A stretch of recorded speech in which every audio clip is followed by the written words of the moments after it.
Hello my loves, and welcome back to part 2 of our Italy vlog series. If you missed part 1, we were in Taormina, Sicily for a wedding. It was beautiful, it was magical. Go and check out that vlog if you have not already. In day 1 of Rome, we go to the Vatican, but before we do that, we had to stop and get gelato because we're in Italy and you have to get gelato at least once every day. I believe it's the rule. So we got some amazing gelato, maybe tied for first place in our ranking of gelato. I don't know, that was a hard call. Then we did a tour of the Vatican museums. I have actually been to the Vatican before. It's been 15 years, but it was really cool to go and see just all of the ancient artifacts that they had related to the church and all of the really old paintings. I'm fascinated by the beautiful ceilings. There's so much here that I can't even begin to describe what you're looking at. I just took pictures of things that I thought were interesting, like the Sphinx, and a lot of videos of the ceilings because I thought those were beautiful. I also saw a statue of Artemis, which I thought was interesting. They talk a lot about the intersection between paganism and Christianity because obviously ancient Rome was a pagan society, which I just find that transition very interesting. I find religion as a whole very interesting. It's something I'm always diving into on my own, and I have a very expanded perspective on religion and spirituality. You will know this if you listen to my podcast at all. But regardless, it was still really cool to see the Vatican, all these super old artifacts and paintings by Raphael and Michelangelo and Botticelli. I mean, we saw so many of their works throughout the whole country of Italy. And I will say, seeing the Sistine Chapel, even for the second time, still takes my breath away, especially the most famous fresco in the middle. I think it's called The Creation of Adam. Just seeing that with your own eyes is just, it gives you chills. I don't know, I really don't have words for it. It is very, very cool. And I've noticed as I get older, I can appreciate art and architecture and all that a little bit more.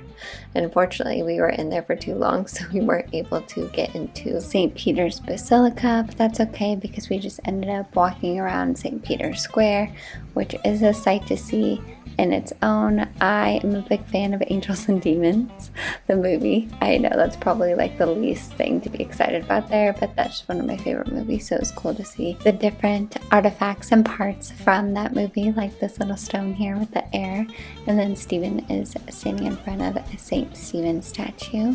And then we just spend the rest of the night walking back to our hotel, which is actually a pretty long distance, but Rome is such a walkable city. I think that's my favorite part of Rome, is just walking around, taking in the ambiance, finding adorable, cute streets to walk down, and just seeing the restaurants spill out into the street, hearing the music. Just the ambiance is unmatched.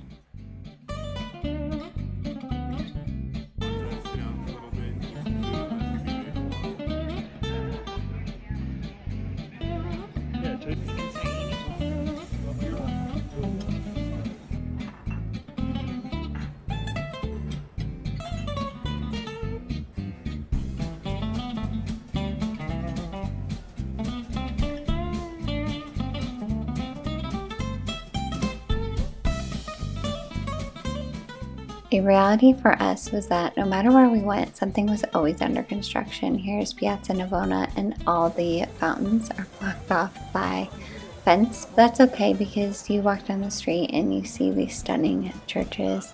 This is one of the churches where I guess it's a famous thing on TikTok now where you can take a picture with the mirror and this beautiful ceiling is behind you. We stood in line for like 2 seconds and then we're like, that's not worth it. I think the line moved really, really slow. But man, just look at the detail and just the ornate features of these churches. Truly breathtaking.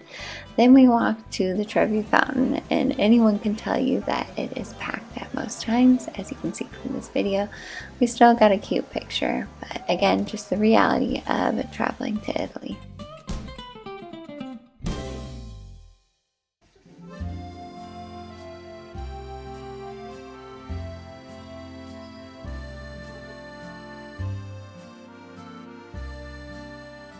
Although, as you can see, the line to get into St. Peter's Basilica wrapped all the way around the square. It actually went pretty fast, and we started listening to Rick Steves' audio guide tour for St. Peter's Basilica, which really helped pass the time.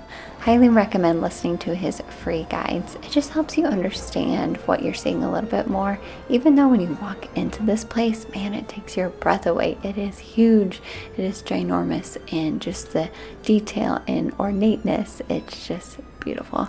But listening to his tour really helps set the stage, give you some background, give you more of a story and a feel for all of these places, which I really enjoyed. Plus they're free, which is a huge bonus.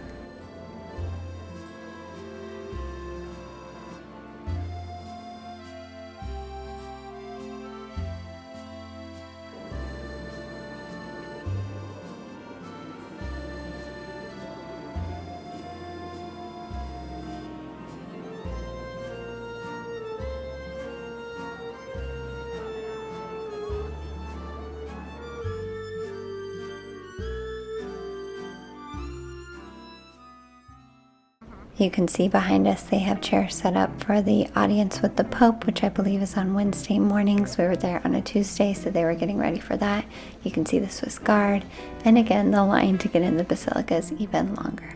Then we went to a famous sandwich shop that we saw all over the country, but is especially famous in Rome. It was really good. They are known for their spreads, I believe. I got a meatless one, and Steven got like the typical pastrami with tomato and mozzarella, and they call them rocket leaves, but it's actually arugula. So we sat on the edge of the street and ate that because we were already exhausted. This was right next to the Pantheon, which I believe is the most ancient pagan site that is still standing. This place is fascinating. I think it's been so many things throughout the years, but it's most famous for its giant hole in the center letting in the sun, which obviously helps light up the building, but it was also thought to help them connect with the gods, since Pantheon in Greek means temple of the gods.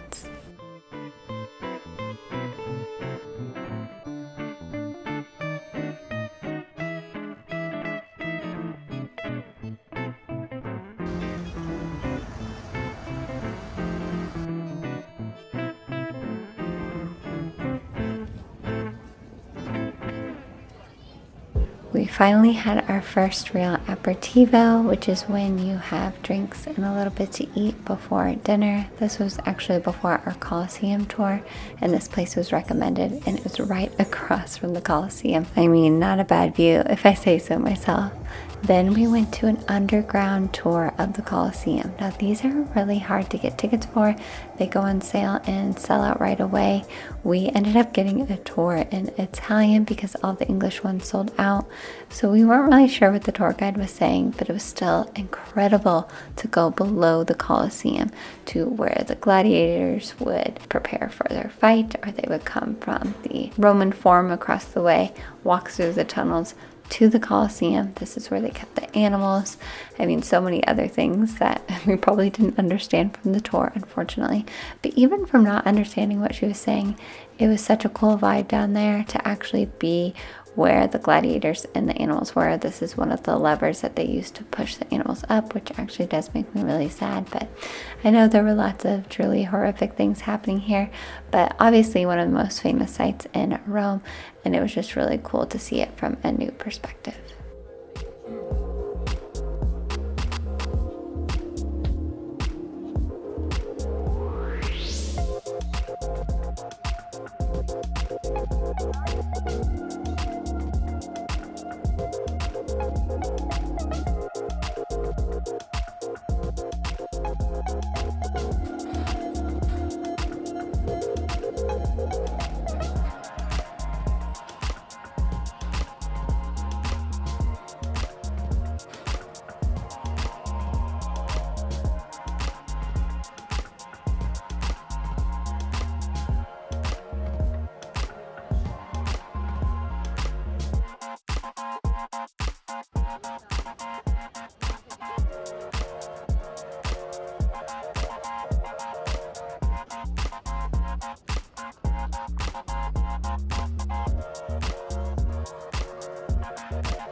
After the Collesium, I'm not gonna lie, I was so tired. I I almost wanted to skip the Roman Forum, but I knew that it was worth seeing. Obviously, I'd seen it before, but I enjoyed this so much more than I thought I would. I must have gotten like a surge of energy just imagining all the incredible things that happen in this ancient city. Of course, we listened to Rick Steve's audio guide, and that truly just helped bring it to life.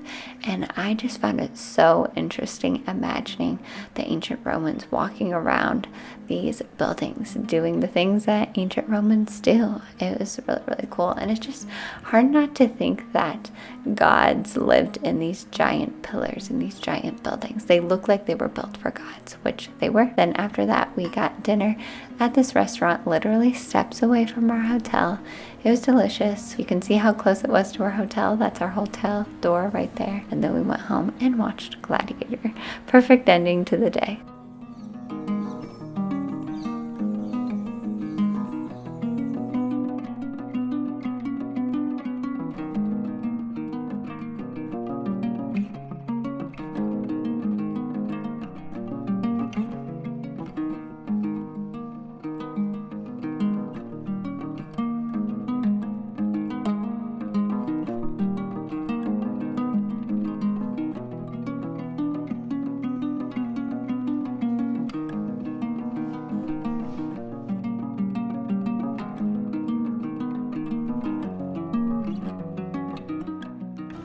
On our third and final day in Rome, we checked out a few more gorgeous and stunning churches. On our way to the train station, we took a train from Rome to Florence, which is our train system there is amazing, and it is such a convenient way to get from town to town in Italy. So if you're not already, make sure you subscribe for part 3, where we're in Florence, Italy. We go on a wine tour in the Chianti region of Tuscany, which is as incredible as it sounds.